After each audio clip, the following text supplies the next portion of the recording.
Hi friends, मैं doctor Rita Chaudhary एक बार फिर आप सभी का इसी बचपन में स्वागत करती हूँ। हमारे आज के वीडियो का टॉपिक है गर्भावस्था की दूसरी तिमाही में गर्भवती महिला में होने वाले शारीरिक बदलाव एवं लक्षण, that is symptoms and sign of second trimester of pregnancy.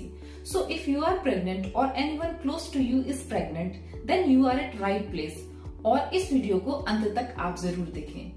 गर्भावस्था की पहली तिमाही के लिए डेडिकेटेड हमारे पुराने वीडियो अगर अभी आपने नहीं देखे हैं तो उनको देख लेने से आपको और भी अधिक लाभ होगा।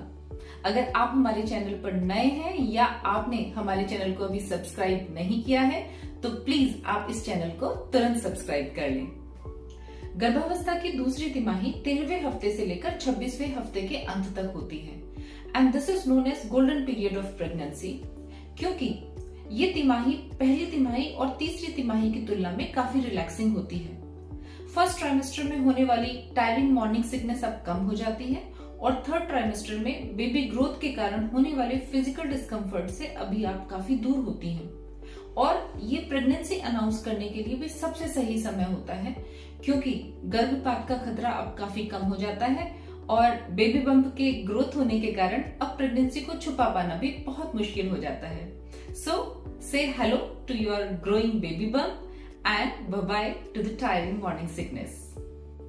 तो चलिए डिस्कस करते हैं सेकेंड ट्राइमेस्टर के शारीरिक बदलावों और लक्षणों को। अमीनोरिया मींस मेंस्ट्रुअल साइकिल का रुक जाना, जो कि फर्स्ट ट्राइमेस्टर का लक्षण होता है, सेकेंड ट्राइमेस्टर और through out the pregnancy continue रहता है। सेकेंड ट्राइमेस्टर में बेबी ग्रोथ के कारण यूट्रस एनलार्ज और स्ट्रेटन होता हुआ पेल्विक कैविटी से एब्डोमिनल कैविटी में एंटर करने लगता है, जिससे कि अब आपका बेबी बम्प इजीली विजिबल हो जाता है। थर्डली, आपका वेट गेन शुरू हो जाता है। जनरली महिलाएं फर्स्ट ट्राइमेस्टर ऑफ प्रेगनेंसी में वेट लॉस का अनुभव करती हैं।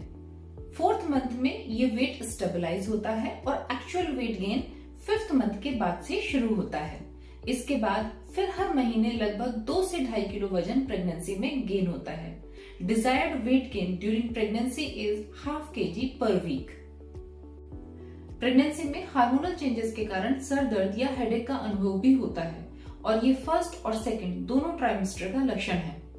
ये headache generally tension headache type का होता है, but in some cases migraine में ऑल्सो प्रेसिपिटेट। हेडेक से रिलीफ के लिए वेल हाइड्रेटेड रहें, आराम करें और अपने डॉक्टर की सलाह पर ही किसी पेन किलर मेडिसिन का प्रयोग करें। अगर आपको प्रेगनेंसी के दौरान बहुत अधिक सर दर्द होता है तो इस लक्षण को आप इग्नोर ना करें। ये प्री एक्लम्जिया का लक्षण हो सकता है और इस बारे में तुरंत अपने डॉक्टर से सलाह लें। सेकेंड ट्राइमेस्टर में मॉर्निंग सिकनेस काफी हद तक कम हो जाती है, पर हाइपरेमेसिस ग्रेविडेरम एक ऐसी मेडिकल कंडीशन है जिसमें morning sickness through out the pregnancy continue रह सकती है।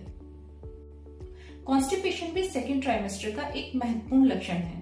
प्रोजेस्टेरोन हार्मोन के लेवल बढ़ने के कारण इंटेस्टाइनल कॉन्ट्रैक्शन स्लो हो जाते हैं, जिस वजह से कॉन्स्टिपेशन का अनुभव होता है। कॉन्स्टिपेशन में बचाव के लिए हाई फाइबर रिच डाइट का प्रयोग करें, तरल पेय पदार्थों की मात्रा को बढ़ा दें और फिजिकली एक्टिव रहें। If this much is not helpful to you तो अपने केयर प्रोवाइडर की सहायता से स्टूल सॉफ्टनर या लैक्सेटिव मेडिसिन का आप प्रयोग करें। डाइजेस्टिव सिस्टम स्लो होने के कारण गैस फॉर्मेशन भी बहुत ज्यादा बढ़ जाती है।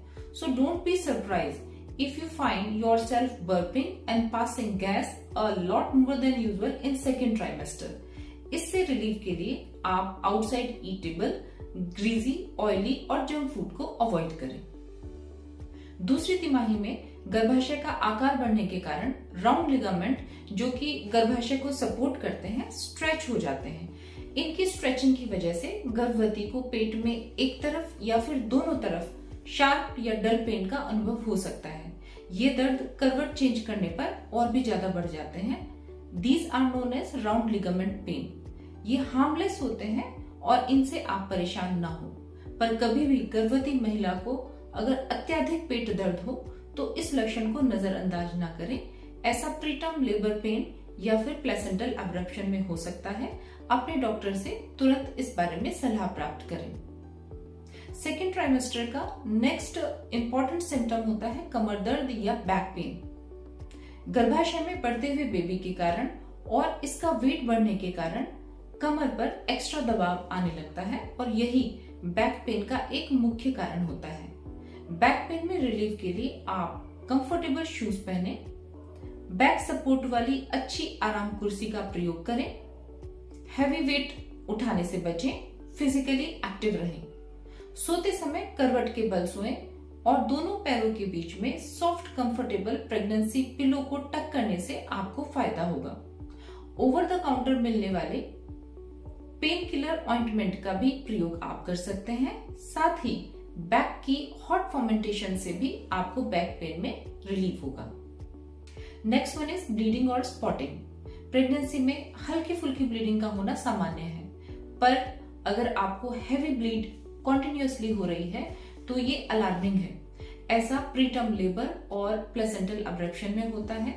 किसी भी प्रकार की ब्लीडिंग और स्पॉटिंग की जानकारी अपने ट्रीटिंग डॉक्टर को जरूर दें।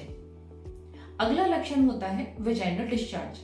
प्रेगनेंसी में एस्ट्रोजन हार्मोन के लेवल बढ़ने के कारण thin milky white odourless discharge का आना सामान्य है, पर अगर ये डिस्चार्ज फाउल स्मेलिंग, ग्रीनिश और थिक है, जो कि पेन और इचिंग के साथ एसोसिएटेड है, तो ये इन्फेक्शन को इंडिकेट करते हैं। इस बारे में अपने डॉक्टर से सलाह जरूर लें, क्योंकि वेजाइनल इन्फेक्शन प्रीटर्म लेबर का एक मुख्य कारण होते हैं। डिजीनेस या चक्कर का आना भी सेकेंड ट्राइमेस्टर का एक महत्वपूर्ण लक्षण है। ऐसा प्रेगनेंसी में होने वाले कार्डियोवैस्कुलर चेंजेस की वजह से होता है। चक्कर आने की अवस्था में किसी सुरक्षित स्थान पर आप नीचे लेट जाएं। बिस्तर से कभी भी अचानक से ना उठें, पहले बैठें और फिर धीमे धीमे उठें। कभी भी गर्भावस्था के दौरान चक्कर आने के साथ साथ अगर आपको सांस लेने में तकलीफ, बोलने में दिक्कत या आंखों में धुंधलेपन की शिकायत हो तो ये अलार्मिंग है। अपने डॉक्टर से तुरंत इस बारे में सलाह करें। इंसोम्निया यानी नींद आने में तकलीफ होना भी सेकेंड ट्राइमेस्टर में पाया जाता है। इसका मुख्य कारण प्रेगनेंसी में होने वाले बॉडी एक्स और पेन होते हैं। इससे रिलीफ के लिए गुड प्रेगनेंसी पिलो में इन्वेस्ट करें, अपने स्क्रीन टाइम को रिड्यूस करें और रेस्ट करें। सेकेंड ट्राइमेस्टर का सबसे थ्रिलिंग एक्सपीरियंस होता है क्विकनिंग, यानी कि आपकी बेबी की किकिंग या मूवमेंट्स का पता चलना।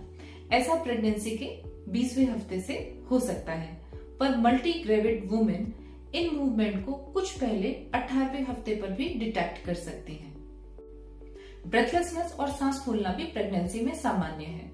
ऐसा गर्भाशय के आकार बढ़ने के कारण होता है, जो कि डायफ्राम को ऊपर की तरफ पुश करता है, जिससे लंग्स में एयर एंट्री कॉम्प्रोमाइज हो जाती है। इसके साथ ही प्रेगनेंसी में आपके बॉडी की ऑक्सीजन रिक्वायरमेंट भी बढ़ जाती है।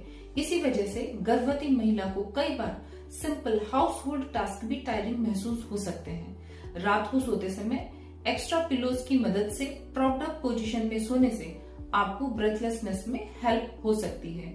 हैवी और स्ट्रेनस वर्क को अवॉइड करें। कभी भी अगर आपको सांस लेने में तकलीफ, बहुत तेज सीने के दर्द के साथ या तेज खांसी के साथ और तीव्र हृदय गति के साथ अनुभव हो, तो इस लक्षण को इग्नोर ना करें, तुरंत इस बारे में अपने डॉक्टर से सलाह करें। कुछ गर्भवती महिलाओं को सेकेंड और थर्ड ट्राइमेस्टर में पेनफुल लेग क्रैम्प्स भी होते हैं। ऐसा प्रेगनेंसी में होने वाले ब्लड सर्कुलेटरी चेंजेस की वजह से होता है, साथ ही पैरों पर पड़ने वाले अतिरिक्त दबाव की वजह से भी होता है। गर्भ में पल रहा शिशु भी पैरों की तरफ जाने वाली ब्लड वेसल्स और नसों पर दबाव डालता है, जो कि लेग क्रैम्प्स का एक मुख्य कारण है। कैल्शियम की कमी भी लेग क्रैम्प्स को एग्रवेट कर सकती है।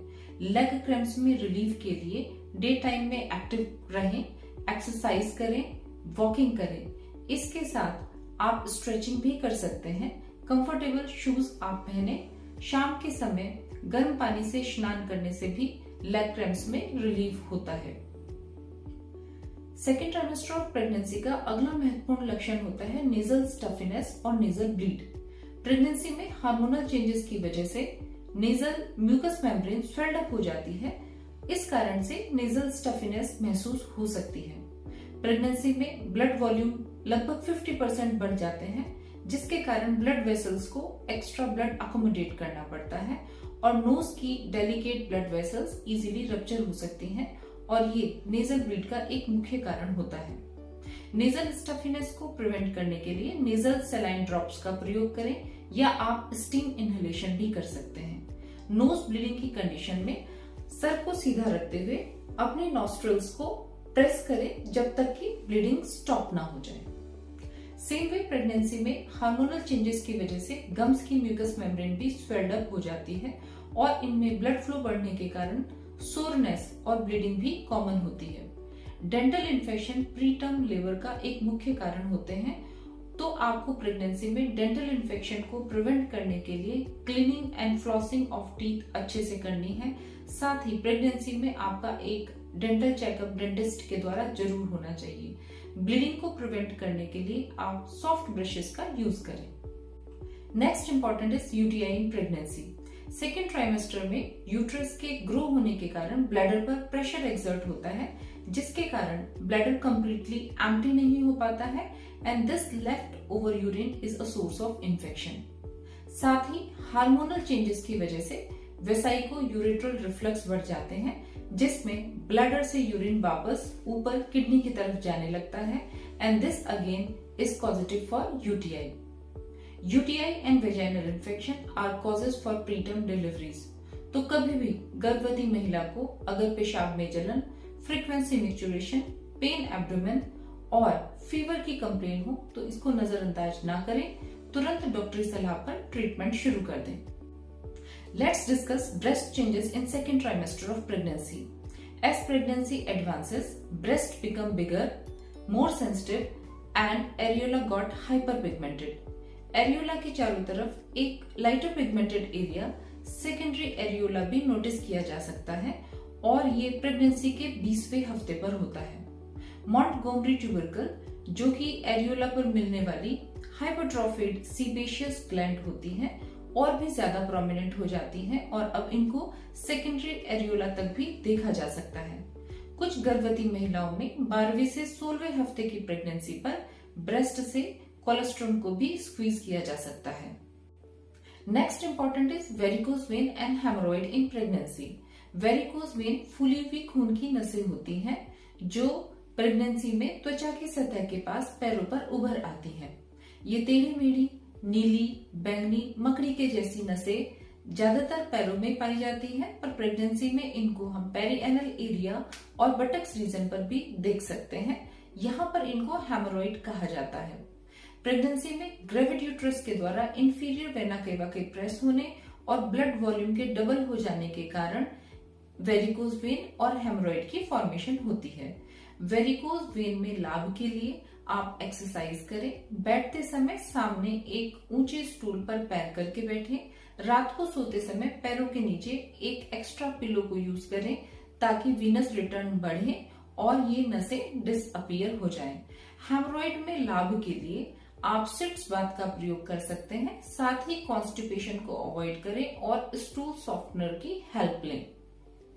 दूसरी तिमाही का एक महत्वपूर्ण लक्षण होता है ब्रैक्सटन हिक्स कॉन्ट्रैक्शन इन यूट्रस। ये कॉन्ट्रैक्शन गर्भवती महिला परसीव नहीं कर पाती है और ये पेनलेस और हार्मलेस होते हैं। इनकी शुरुआत सेकेंड ट्राइमेस्टर में होती है और इसके बाद ये थ्रू आउट द प्रेगनेंसी बने रहते हैं।